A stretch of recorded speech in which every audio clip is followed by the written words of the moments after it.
Avant de commencer cette vidéo, n'oubliez pas de cliquer sur « J'aime » si les sujets abordés dans nos vidéos vous intéressent. N'hésitez pas à vous abonner à notre chaîne MyJannati pour plus de contenu inspirant et à activer la cloche de notification pour recevoir nos dernières vidéos.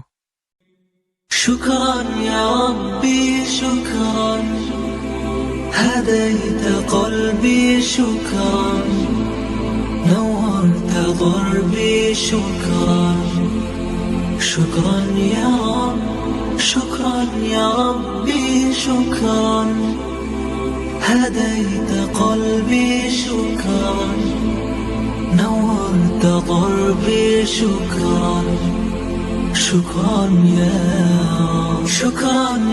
ربي شكرا هديت قلبي شكرا نورت ضربي شكرا شكرا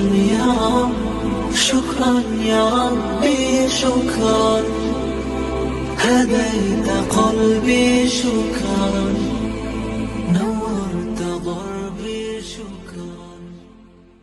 Le docteur Ingrid Mattson est une éminente universitaire, auteure et leader musulmane canadienne, reconnue pour ses travaux sur les études islamiques, l'éthique théologique et les relations interconfessionnelles.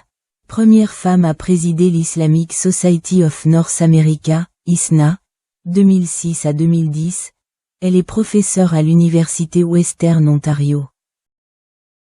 Voici les points clés concernant son parcours. Astérisque formation. Elle est titulaire d'un doctorat en études islamiques de l'Université de Chicago, 1999. Astérisque carrière académique. Elle est actuellement titulaire de la chaire communautaire London and Windsor en études islamiques au Huron University College. Auparavant, elle a dirigé le centre d'études islamiques au Hartford Seminary, où elle a créé le premier programme accrédité d'aumônerie musulmane en Amérique du Nord. Astérisque engagement. Elle est une figure majeure du dialogue interreligieux et a siégé au sein du groupe de travail interconfessionnel de la Maison-Blanche pendant la présidence de Barack Obama. Astérisque publication. Elle est l'auteur de l'ouvrage acclamé The Story of the Quran. Convertie à l'islam, Dr. Mattson est respectée pour son approche contemporaine de la justice, de l'autonomisation des femmes et de l'éthique musulmane. L'histoire de la conversion du Dr.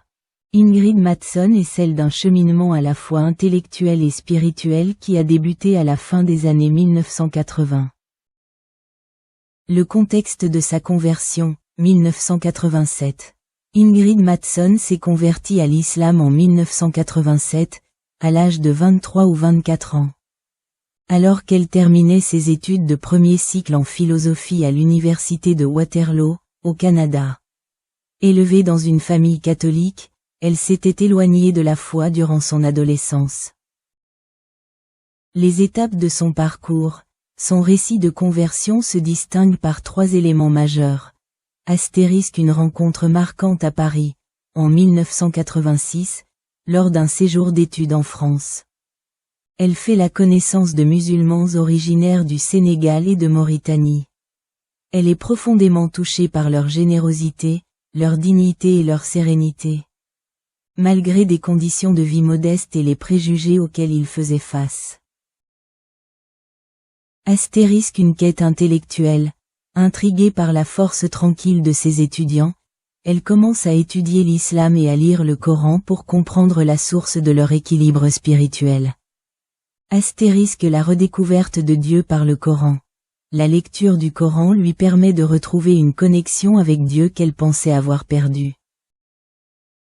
Elle a souvent expliqué que la première fois qu'elle a pratiqué la prière rituelle, Salah, elle a ressenti une proximité divine immédiate et bouleversante. Une décision personnelle. Contrairement à de nombreux récits de conversion, sa décision n'a été motivée ni par le mariage, ni par une influence familiale, mais par une recherche personnelle de vérité et de justice.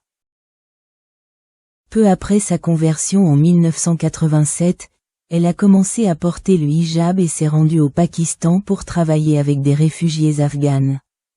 marquant le début de son engagement humanitaire et académique.